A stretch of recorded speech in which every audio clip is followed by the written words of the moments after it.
All right, Shalom. First and foremost, I'm going to give all praises, glory, and honor to Yahweh, Ba'ashem, Yahweh Shai.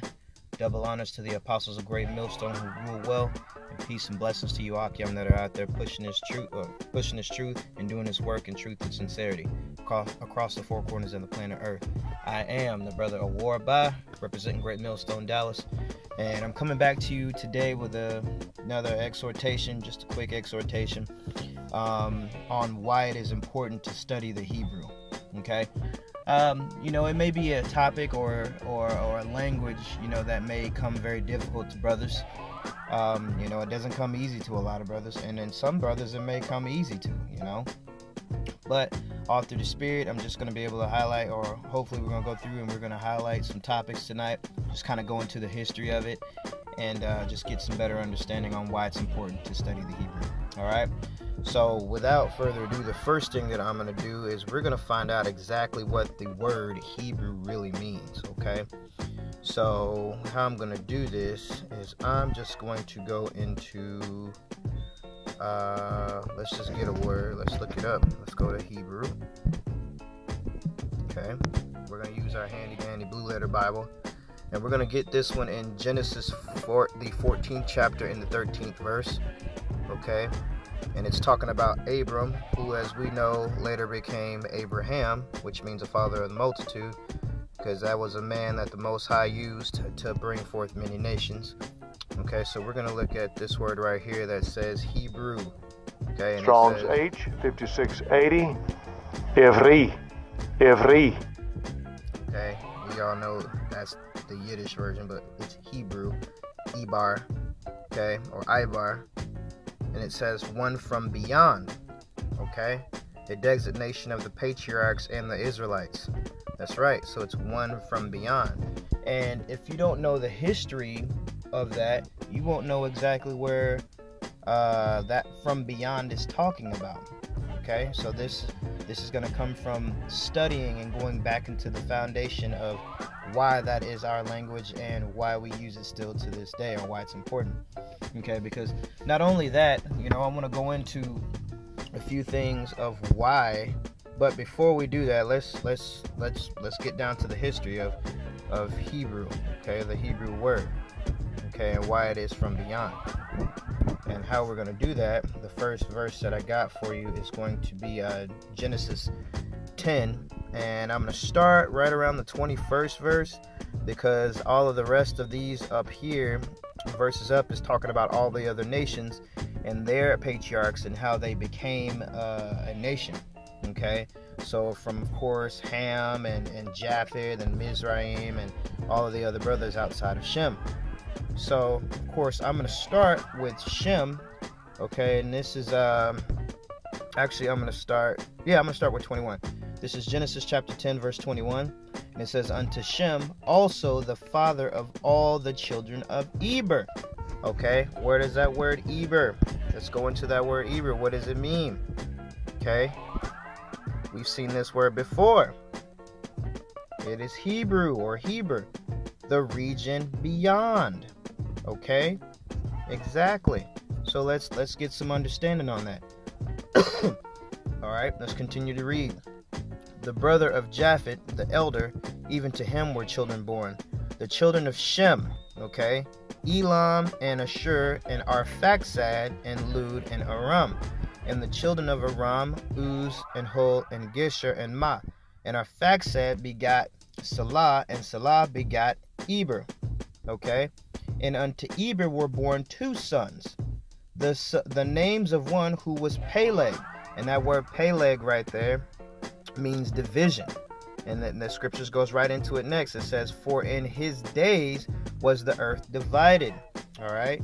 And so you got to remember, at one point in life, on the planet Earth, there was this, one mass. It was called Pangea, basically, as the so-called white man calls it.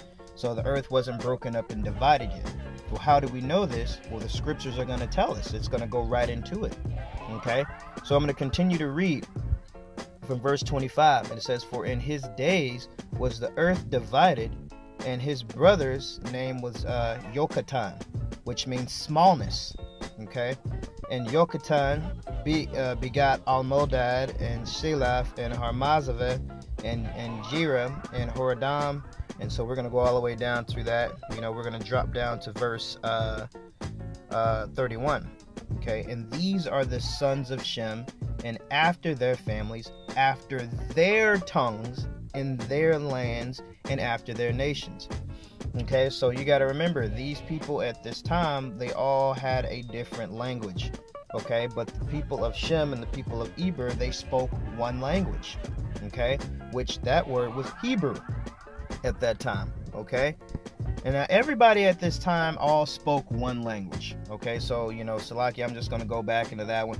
These people all came from Noah. Okay, so and Noah spoke a certain language. So if Noah spoke that language and these were his sons, well, guess what? All of his grandchildren and children after that were taught the same language generation upon generation upon generation. Okay, same as it is today. If you have a child, you're not going to raise your child up in an unknown tongue. You're going to raise your child up in the language that you speak, so that you can communicate with your child. Okay, and same thing goes with dual families families that have that speak diverse tongues or multiple tongues, that may speak Spanish, or they may speak English, or may speak another language. Okay, so we're going to move forward with that. This is verse 32. Okay, it says, these are the families of the sons of Noah after their generations in their nations. And this goes back up to the 25th verse. This is going to be the point on that. And by these were the nations divided in the earth after the flood. So it goes right back to what I was saying earlier in the 25th chapter, or in the 25th verse, that the earth was divided in that time. It got divided by the flood. All of that, and it pushed all the land apart because there was so much water. Okay? So this is just a small history lesson just on Hebrew. And then, of course, you go into Genesis, the 11th chapter, and it tells you that the whole earth, in verse 1, tells you that the whole earth was of one language and of one speech.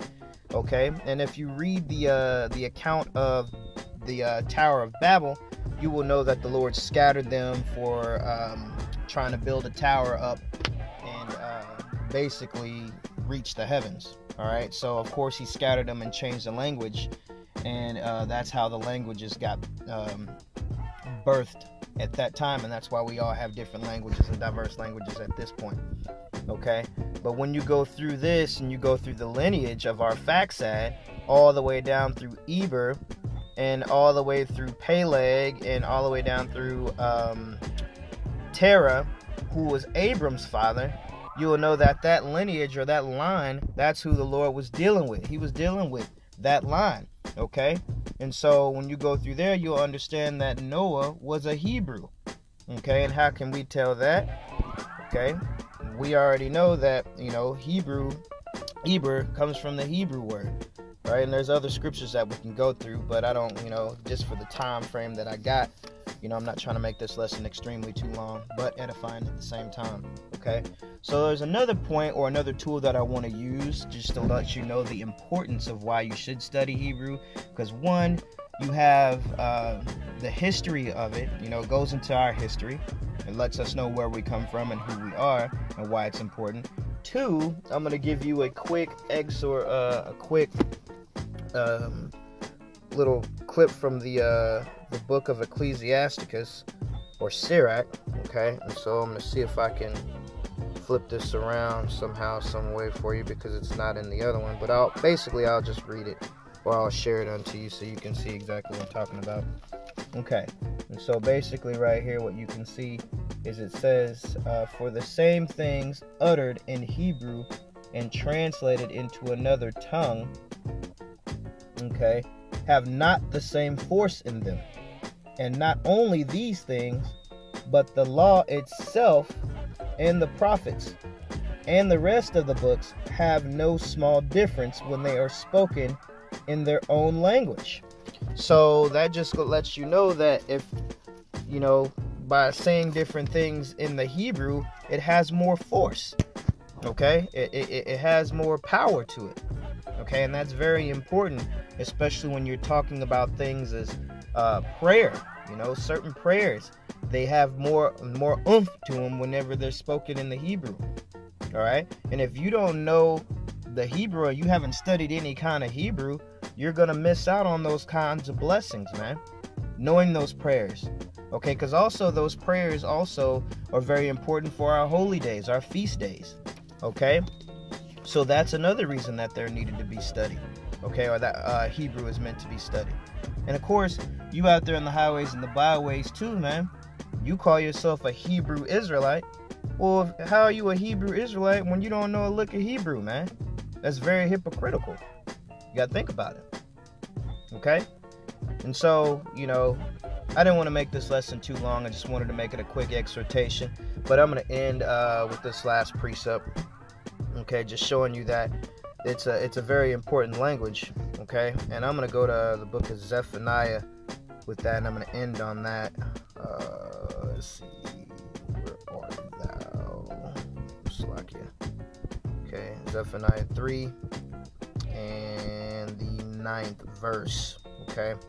This is Zephaniah chapter 3 in the 9th verse, and it says, "For then will I turn to the people a pure language, that they may all call upon the name of Yahweh to serve him with one consent." All right? So, you know, we already know that the Lord and his son both spoke Hebrew, and they kept that.